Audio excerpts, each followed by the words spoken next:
Hello friends, welcome back to our gold channel. இன்றைக்கி தங்கத்தோட விலையில் வந்துட்டு ஒரு சின்ன இறக்கம் வந்து இருந்துச்சு. அதாவது கிராமுக்கு 50 ரூபா வந்து குறைஞ்சி 22 கேரட் ஆபரண தங்கம் ஒரு சவரனுக்கு 400 ரூபா குறைஞ்சிருந்துச்சு.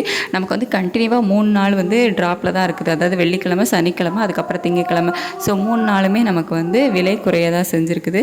பட் நாளைக்கும் விலை குறையுமா அப்படின்னு கேட்டிங்கன்னா, நாளைக்கு விலை குறைவதற்கான வாய்ப்புகள் இப்போதைய நிலவரப்படி பார்க்கும்போது குறைவாக தாங்க இருக்குது. ஏன்னா நம்ம யூஎஸ் டாலருக்கு நிகரான இந்திய ரூபாயோட மதிப்பு வந்து வீழ்ச்சி அடைஞ்சிருக்குது. ஸோ காலையில் வந்து 85.65 இந்த ரேஞ்சில் இருந்தது. இப்போ 85.78 இதில் இருக்குது. ஸோ கிட்டத்தட்ட ஒரு 13 பைசா கிட்ட நமக்கு வீழ்ச்சி அடைஞ்சிருக்குது. ஸோ மத்தியானம் பார்த்திங்க அப்படின்னா ஒரு 30 பைசா அந்த அளவுக்கு வீழ்ச்சி அடைஞ்சிருந்துச்சு.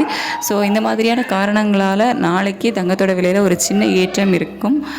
சர்வதேச அளவுலேயும் தங்கத்தோட விலையில் ஒரு சின்ன ஏற்றம் இருக்குது. நம்ம யூஎஸ் டாலருக்கு நிகரான இந்திய ரூபாயோட மதிப்பு வந்து வீழ்ச்சி அடைஞ்சிருக்குது. ஸோ இந்த மாதிரியான காரணங்களால் நாளைக்கு தங்கத்தோட விலையில் வந்து ஒரு 50 ரூபா வரைக்கும் ஏற்றம் இருக்கிறதுக்கான வாய்ப்புகள் இருக்குது. ஸோ இது எல்லாமே இப்போது நிலவரப்படியே வச்சு பார்க்கும்போது தான். ஸோ இன்னுமே நமக்கு நிறைய டைம் இருக்குது. ஸோ அப்போ ஏதாச்சும் யூஎஸ் டாலருக்கு நிகரான இந்திய ரூபாயோட மதிப்பு வந்து ஸ்ட்ரென்தன் ஆகுது, சர்வதேச அளவில் இன்னும் ஏதாச்சும் மாற்றங்கள் நடக்குது அப்படிங்கும்போது இன்னுமே மாறுறதுக்கான வாய்ப்புகள் நிறையவே இருக்குது. காலையில் ஏதாவது மாற்றங்கள் இருந்துச்சு அப்படின்னா காலையில் நான் உங்களுக்கு வீடியோவில் அப்டேட் பண்ணுறேன். ஸோ இப்போது நிலவரப்படி ஒரு 50 ரூபா வரைக்குமே தங்கம் விலை அதிகரிப்பதற்கான வாய்ப்புகள் தான் இருக்குது.